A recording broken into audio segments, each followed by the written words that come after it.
You laugh at the Cardinals now? Do I laugh at the Cardinals? Or do I roll on the ground and flip over and just kiss the ground and say, God, thank you very much for the beginning, but love you so much for the ending? Sure, and I don't laugh at the Cardinals per se, but you gotta look at it and say, Gene Stall, as bad as I thought you were, and you knew what you were doing. That's Ottis Anderson from one of the Super Bowls he participated in with the New York Giants. I remember vividly, Chris, I was 14 years old when Ottis Anderson made a big splash in 1979, over 1,600 rushing yards as a rookie with the St. Louis Cardinals, a team that really never did all that much, but they had something special in Ottis Anderson, but he reached that higher level when he got to the Giants and won a couple of rings. I can remember my dad and how excited he was back in 1986 that Ottis Anderson was traded to the New York Giants.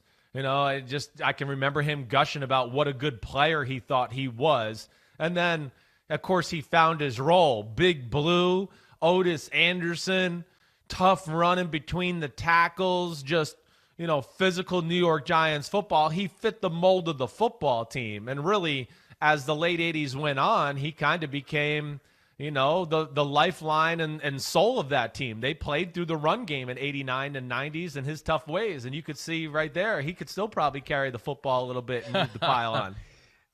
And there he is, Ottis Anderson, joining us now. Played for the Giants, Super Bowl 21 and 25, the MVP of that game. Ottis, welcome to the program. Great to see you, buddy. Hey, good morning, guys. Last week was the 30-year anniversary of that win in Super Bowl 25. To me, one of the most exciting and compelling Super Bowls of all time. What's the one enduring memory for you from that game? I would say that Whitney Houston singing the national anthem just completely fooled everyone.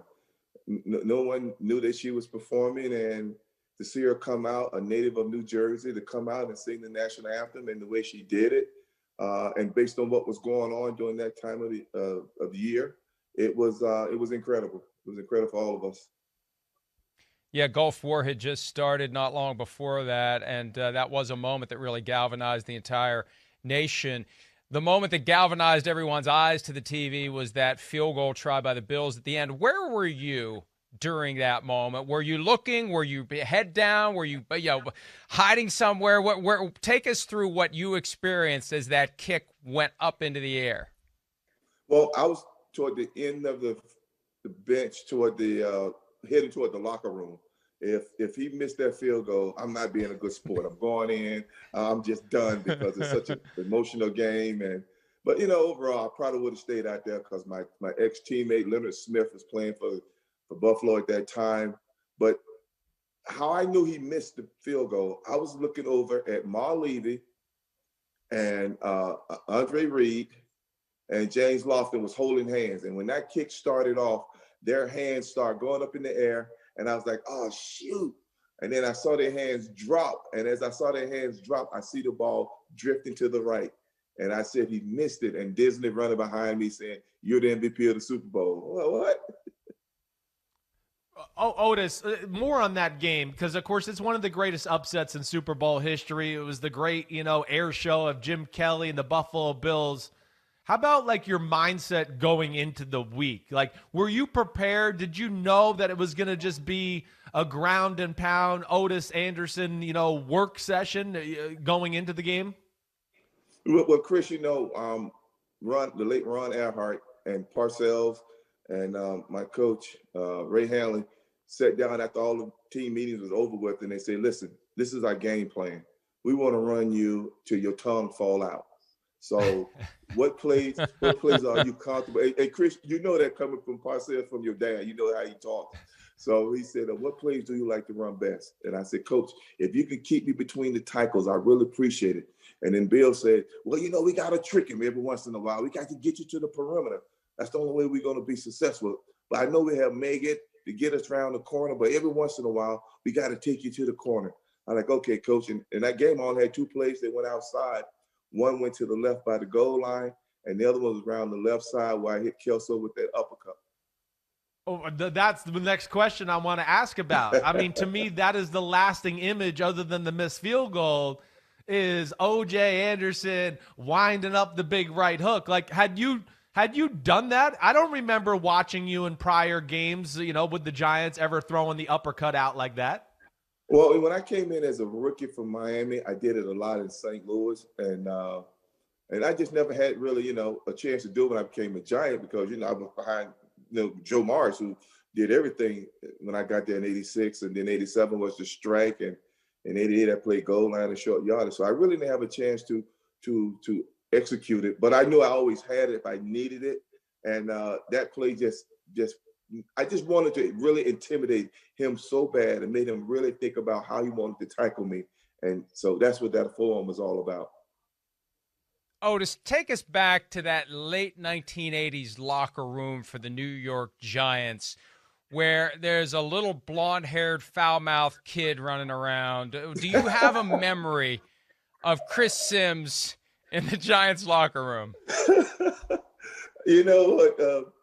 Chris was always a little busybody. When like on Saturdays, most guys brought their kids to practice, and Chris showed signs that he could be an athlete. He throw the ball around, run around with us. I mean, he was good overall. He was a pretty good kid, well-mannered kid, and I'm just so happy to see him follow his dad's footsteps again. Being a true quarterback, and then here he is doing a great job as a broadcaster. So the apple still doesn't fall too far from the tree. Yeah, Were see, you eat aware? that, Florio. I was a good kid.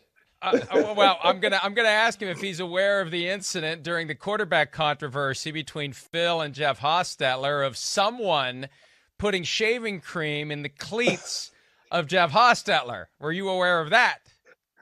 No. I heard the story about it. We still don't know who did that, but I kind of think we know that now. Yeah, we definitely do. We do. Yeah, I mean, I was a 10-year-old kid sitting in the locker room doing my homework. Nobody was around, and some guy was trying to take Dad's job. So I had to, give Dad a little advantage there. Ottis, one thing.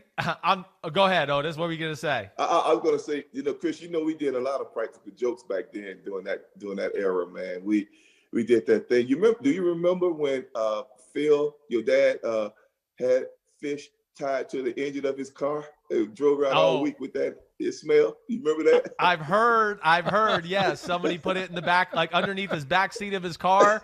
He had no idea. He's coming home. Diana, I don't know what the hell's wrong with my car. It smells. And who was it? Jim Bird or Bart Oates put a dead fish back there or something. Yeah. That was it. Yeah.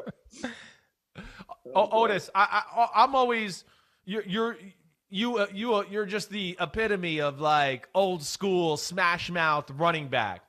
When you look at the current state, of running backs in the NFL, or just the way the game's played, like what's the number one thing that jumps out to you compared to your day? Well, I always try to evaluate what players could have played during the era that your dad and I played in, and what come to mind is Derrick Henry. Yeah, he is a beast of a running back. I think he could have played in the era that we played in. And, the rules have changed so much. Like you look at what these guys are doing. I mean, for instance, your dad played, I believe, 14, 15 years maybe. Your dad could be still playing based on how the rules have changed and the way you hit the quarterback, because your dad was such a workout kind of guy. He worked out with the offensive linemen a lot with Bart and those guys. And he was very strong. So he could have easily been still playing, for a lot longer than what he did. But, the rules just changed and made the game so much, I guess, easier, and you can see it by the way the records are falling. Yeah, you feel like you probably could have played a few extra years of your career if you played this day and age with, less hits to the head and some of the things that are even set up for the running back. You feel that way for that position too? Well, yeah, I feel that the running back position, you probably could, because they utilize so much different than what it was when I played. You remember, Chris, my era, you stayed on the field every down. It wasn't a third down specialist. If it was second and long, you didn't bring in someone. You kept your main person in the game because he's capable of doing things for you, so you didn't take him out. Today, you got specialists for almost every situation. Most running backs is on the field first down, and if it's a loss, he may be off the field on second down. So totally different. And yeah, you probably could play a lot longer. And plus, they don't hit no more. Otis, They don't hit in training camp, and you know, right. But I think it's 2 padded practice during the season, and after that, it's just touch football. Right. you had an incredible career, the 2 Super Bowl wins, Super Bowl MVP, 1979 Rookie of the Year, 1989 Comeback Player of the Year, 10,273 rushing yards. That's more than Earl Campbell. That's more than Terrell Davis. That's more than Larry Zonka. They all have bronze busts in Canton. What do we got to do to get an Ottis Anderson bronze bust in Canton? Man, I'm glad you asked that question. I'm glad you put those stats up there because I've been asking myself the same question. And Chris, your dad probably saying the same thing about his career is what do we need to do? Like, why are we not there? I don't understand it. I don't, I try not to worry about it because I can't control it. But I'm like you guys. I'm very curious to understand what are the methods or what kind of grading system they use to enshrine people, like me who want to go in there. So, I don't know. Well, hey, Ottis, tell us what. Go ahead. Go ahead, Mike. Go. No, you got it, Mike. Go ahead. Yeah, Mike. Well, this is the point where we got to pay the bills. Otis is here today on behalf of Novo Nordisk. Tell us what you have going on with them.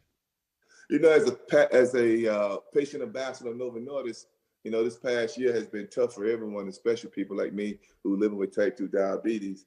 And, most people don't know that conditions like diabetes and obesity, is put you at a higher risk of developing severe illness from COVID-19. So I just try to continue to educate people with diabetes to wash their hands and to keep their hand away from their face, stay social distancing.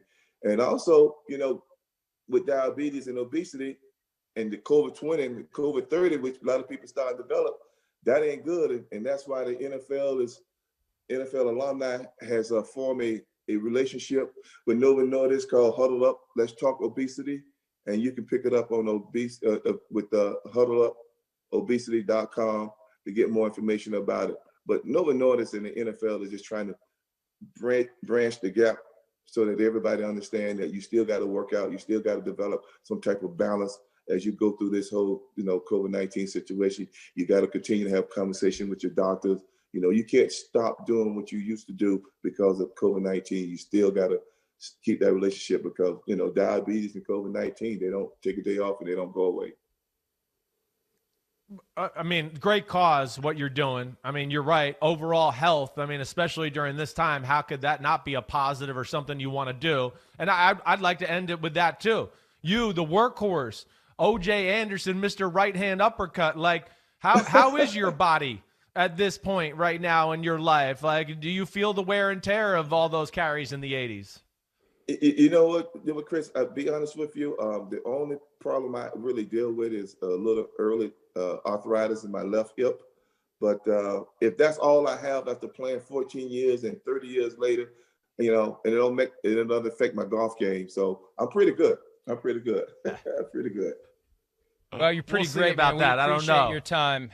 It's been great talking to you and going down memory lane. And I wish I could have seen Chris spraying those shoes full of shaving cream all those years ago. We know it was him. And one of these days we'll get Jeff Hostetler on here to talk about that. Thanks, Ottis. Great talking to you, pal. All the best. Yeah, man. You, Mike, and Chris, great job, man. Continue the great work. Thanks, Thank man. you, pal. Be good, Ottis. You the man. Yeah. Chris, we got to get him in Canton. I don't have a vote, and I never will have one, but I got to start talking to some people who do. I got to get on Shireen. Well, she's got a vote. We got to start the Ottis for Canton. I And always the Phil worry for about Canton. those guys. Well, hey, listen, Ottis first, and I always worry about guys, legends like Ottis Anderson. As more time goes on, people forget about how great of a player they were, and it gets lost in the shuffle, and I don't think that's fair to some of these great players. Hi, I'm Mike Tirico, and thanks for watching. Make sure to hit subscribe for the latest news and highlights from NBC Sports.